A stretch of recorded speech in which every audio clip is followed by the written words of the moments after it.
nyt varmaan olet postinumeroa. Joo. Mikä sen nimi on? Kouvola. Kouvola! Missä helvetissä on Kouvola?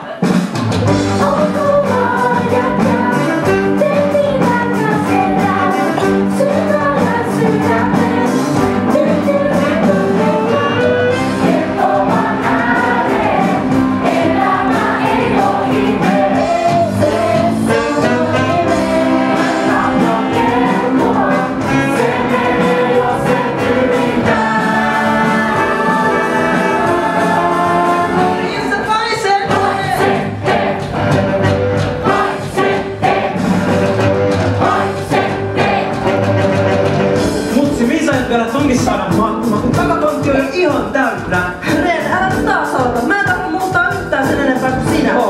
Me molemmat toivotaan, että mä olisin sellainen vahva yksinhuoltajaäiti. Mutta kun mä en oo. Sano, jos oot eri mieltä. No mä oon 2 tunnin ajan. Enkä mä keksin jotain.